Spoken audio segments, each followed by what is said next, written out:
What's good, y'all? Black Fox here, and I want to make a video about an article that I recently read.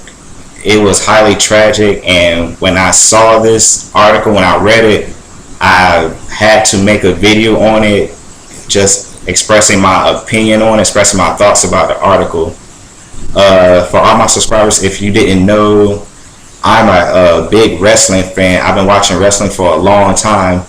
I was looking at one of my wrestling forums, and I saw this one article that just stuck out to me, and I put a link in the description box. I actually put two links about the article itself, and I'll just give you the gist of it. Apparently, from New Orleans, this 13-year-old boy was babysitting his 5-year-old sister, and he was practicing wrestling moves on her, and he apparently, according to the article, he slammed her to the ground and repeatedly beat her. Even when she told him to stop, he kept going, and only until she stopped breathing did he stop and call the paramedics. The paramedics talked to him over the phone, talked to him, told him how to do CPR until they got there. When they arrived, they couldn't revive her. They couldn't do anything about her and pronounced her dead.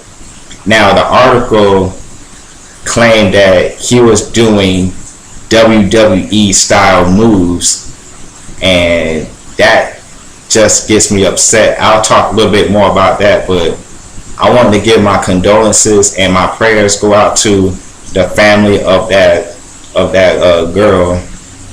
I'm sorry that had to happen to you and to your family, and that gets me upset that death has to happen to a girl so young to foolishness and carelessness. So my prayers go out to you and your family. Now, the first thing I want to talk about is that the use of the words WWE style moves, and I get it. WWE is the front runner for all wrestling. If you think about wrestling, you think about WWE. But why do you put the label WWE style moves?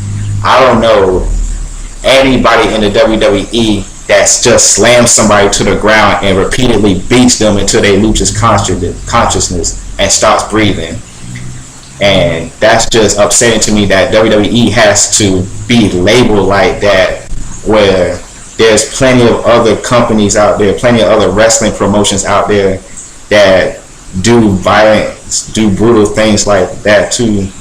I'm not saying that all companies are like that. I'm just saying that WWE shouldn't be labeled when there's wrestling companies out there. Just because WWE is so well known, that doesn't mean they have to be blamed for anything that goes wrong with wrestling. And so that just upsets me. Not even just wrestling, MMA is another style of fighting, and when a person slams somebody to the ground and repeatedly beats them on the ground, I wouldn't think wrestling. I would think more a style of MMA. I'm not bashing MMA or discrediting or degrading it. I'm just saying that don't label one company just because he performed a quote-unquote wrestling style move. I mean, there's plenty of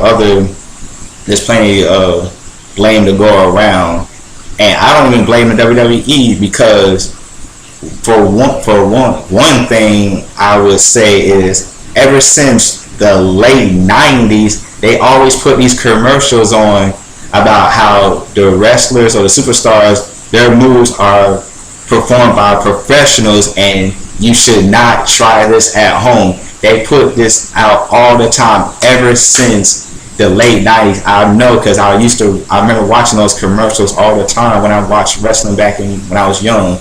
So the WWE knows that the moves that they perform is dangerous, and they advise kids and parents that these kids should not try it at home. WWE does their part to warn these kids and to warn the parents, warn the families, Don't let your kids do this. This is highly dangerous shit, and you should not try it at home.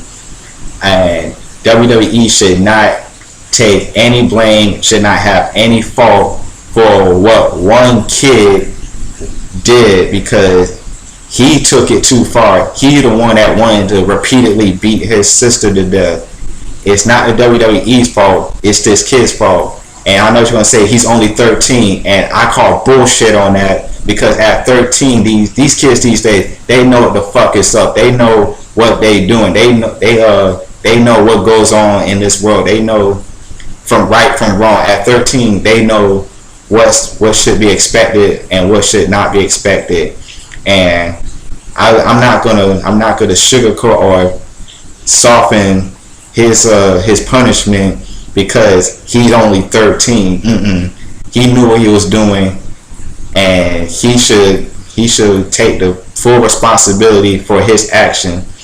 Apparently, according to the article, he's going to be charged for second-degree murder, and I have no sympathy for him because he repeatedly beat his sister, even when she told him to stop. When somebody telling you to stop, when they're actually begging for mercy and you don't stop, you don't get no sympathy from me. You should not get sympathy from anybody.